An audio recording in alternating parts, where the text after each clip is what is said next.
Okay, here's something fascinating to think about.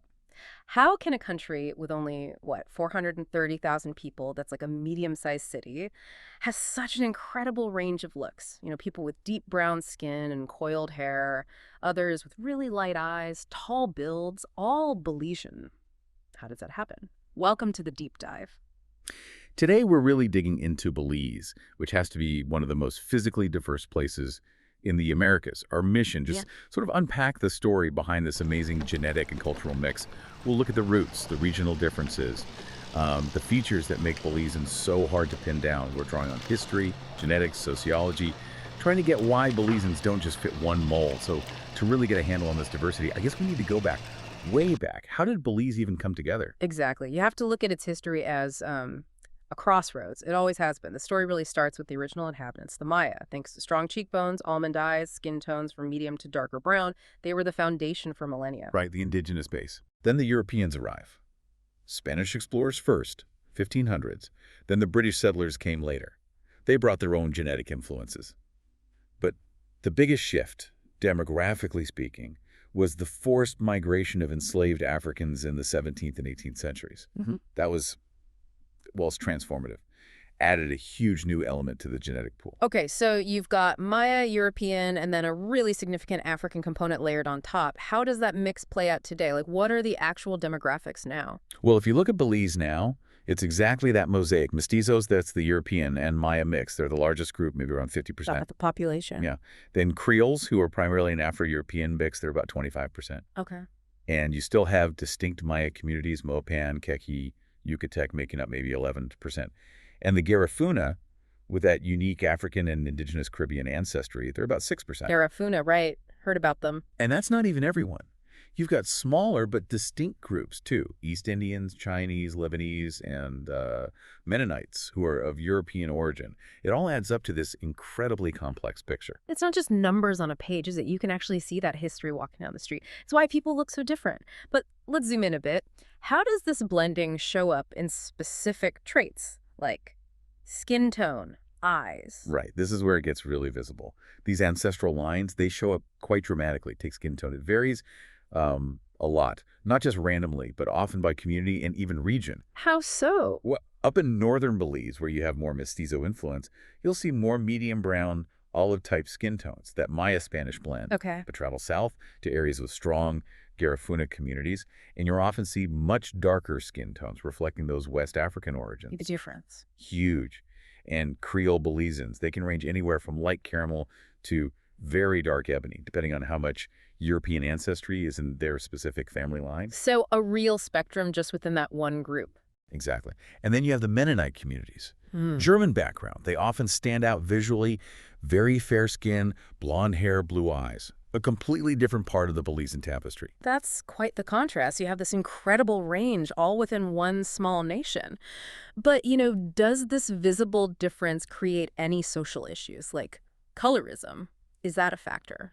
That's a really important question, and yes, it is. Sociological studies and, frankly, just talking to people, it confirms that colorism favoring lighter skin is an issue at Belize, something people debate. How does it manifest? Well, observations suggest lighter skin tones sometimes get, let's say, an advantage in certain spheres, like politics, business, even media representation sometimes. It's not unique to Belize. You see similar dynamics across the Caribbean and Latin America. Right. But it definitely complicates that narrative of simple unity and diversity. It sparks ongoing debates about identity, equality, what it means to be Belizean. Yeah, adds a layer of complexity, for sure. It shows how even this amazing blending isn't, always simple. Okay, what about other features? Eye color. I bet that's surprising, too. It often is for outsiders. Most Belizeans, yes, have brown or dark eyes, but some genetic studies back in 2017 found something pretty striking. About 10 to 15% carry genes for lighter eye colors. 10 to 15%, that's more than you'd think. It is. We're talking hazel, green, even blue eyes. It's most common, as you might expect, in Creole populations with European admixture and, of course, among the Mennonites. Wow, so you could genuinely meet someone with quite dark skin and striking green or hazel eyes. That must really challenge stereotypes about what people from the Caribbean region look like. Absolutely. It's a powerful visual reminder of that complex genetic mixing. It kind of forces you to rethink categories. Definitely. And what about things like height and build? Does that vary across groups too? It does, yeah. If you look at national averages, Belize men are around 5'7", women maybe 5'3". Standard enough. But again, averages hide the variation. Maya communities, historically linked to farming and tougher environments, often tend towards shorter stature, more compact builds. Makes sense. Whereas Creole and Garifuna groups, reflecting their African ancestry, often show taller heights, more lean or mesomorphic builds. You see that difference. Then the Mennonites. The Mennonite men, drawing on that Northern European heritage, are frequently taller, often over 6 feet. So just picture a classroom. You could literally have kids who look completely different in terms of height and body shape, all sitting together, all Belizean. Exactly. It's woven into the fabric of the country right from childhood. We've covered skin, eyes, height. What else contributes to this incredible facial diversity? Hair texture, facial features. Oh, definitely. Hair texture is another area with huge variety. Among Creole and Garifuna people, you often see tightly curled or coiled hair. But because of the mixing, you'll also find looser curls, waves, a whole range. Then you contrast that with Mestizo and Maya populations, who typically have very thick, straight, black hair. And the Mennonites, again, mostly blonde and light brown, straight or wavy. Almost every texture is there. Amazing. And facial features. Similar story. You see tendencies in Maya and Mestizo features often include those almond-shaped eyes, maybe a straighter nose profile, high cheekbones. Creole and Garifuna features might include fuller lips, sometimes broader facial planes. The Mennonites often have narrower noses, typical of European ancestry. So pulling it all together, it really does seem almost impossible to say this is what a Belizean looks like. It really is. The variation is just too wide. You mentioned the Garifuna earlier. Their story seems particularly interesting in this context of blending. Can you tell us a bit more about their specific legacy? Yeah, the Garifuna story is fascinating, and it really highlights this theme. Their origins are quite dramatic, descended from West African survivors of slave shipwrecks back in the 1600s. Shipwrecks. Yes. They landed on islands like St. Vincent, intermarried with the indigenous Arawak and Carib people already there, creating a unique Afro-indigenous culture. Later, they were exiled by the British and eventually settled along the coast of Central America, including Belize. Wow, what a journey. And they brought with them distinct cultural traditions, music, dance, language, and physical traits, generally darker skin, curly hair. They're a vital part of Belize's identity, even though they're a smaller population, maybe 20,000 or so in Belize. Their cultural influence, especially in music, is huge. That's incredible. So with all these different groups, all this visible variety, it leads to a big question, doesn't it? Maybe even a debate within Belize. Is there actually a Belizean look? Yeah, that's the million-dollar question, isn't it? And yes, there's definitely a debate. It touches on identity, on recognition. What are the sides? Well, some people will argue, yes, there is a recognizable Belizean look. They might point to common features, maybe brown skin, dark hair, a kind of Central American Caribbean vibe, something they feel identifies Belizeans. Okay, a sort of general type. Right. But then others argue strongly, no, there isn't one typical look. They'd say, Belize's identity is its diversity. That trying to define one look misses the entire point of the country. That makes sense, too, that the diversity itself is the defining feature. Exactly. It's less about a single image and more about the collection of images. But does that lack of a single look, that blurring, cause issues? Like, when Belizeans travel or meet outsiders, are they often mistaken for other nationalities? Oh, absolutely. That happens all the time, and it can be a bit frustrating for them, Like how? Well, because of the strong Creole and Garifuna presence and the Creole accent, Belizeans are very often mistaken for Jamaicans. That Afro-Caribbean connection is strong visually and audibly. I can see that. Then, Mestizo Belizeans might get mistaken for Mexicans or Guatemalans just based on appearance and geography. And the Mennonites, well, they look European, so that throws people off too. It means Belizeans often find themselves explaining where they're from, explaining that, yes, all these different people are Belizean. So their uniqueness is kind of not fitting neatly into any box. Precisely. Their identity lies in that very mix, even if it confuses outsiders sometimes. Let's try and picture that. You mentioned Orange Walk earlier.